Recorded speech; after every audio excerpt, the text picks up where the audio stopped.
யாழ்ப்பாணம் பருத்தித்துறை கடற்பரப்பில் அத்துமீறி நுழைந்த இந்திய மீனவர்களை கைது செய்யும் போது இலங்கை கடற்படையினர் நடாத்திய துப்பாக்கி பிரயோகத்தில் இருவர் காயமடைந்தனர்.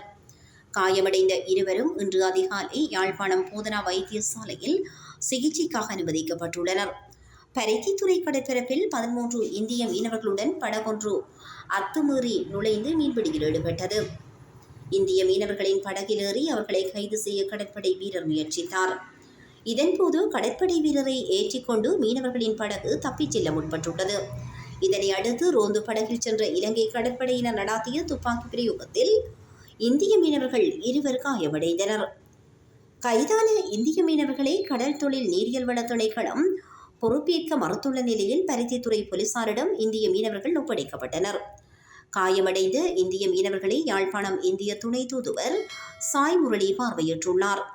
குறித்த மீனவர்களை நாட்டிற்கு அனுப்புவதற்கான நடவடிக்கைகள் முன்னெடுக்கப்பட்டுள்ளன.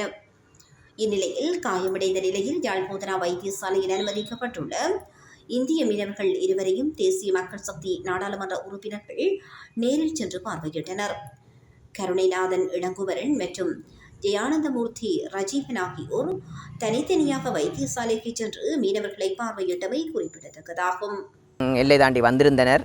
இது சதாகாலம் வந்திருக்கிறோம். ஆனால் இதற்கு முதல் பல கைது நடவடிக்கைகள் நடைபெற்றிருந்தன பல படகுகளை. ஏனென்றால் எமது ஜனாதிபதி பதவியேற்றவுடன் உடன் அதிகளவான மீன்பிடி படகுகளை நாங்கள் கைது செய்திருக்கிறோம். நேற்றைய தினம் ஒரு அசம்பாவிதம் ஒன்று நடைபெற்றுள்ளது. அது மனவேதனையை அளிக்கின்றது.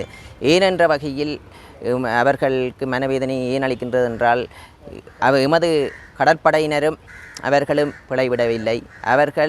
அவர்களது ஓட்டில் அவர்களது படகில் ஏறிய போது அவர்களையும் கடத்தி கொண்டு இந்தியா செல்ல நினைத்திருந்த வேளையில்தான் அசம்பாவிதம் ஒரு சம்பவம் ஏற்பட்டிருக்கு. சிறிய சம்பவம்.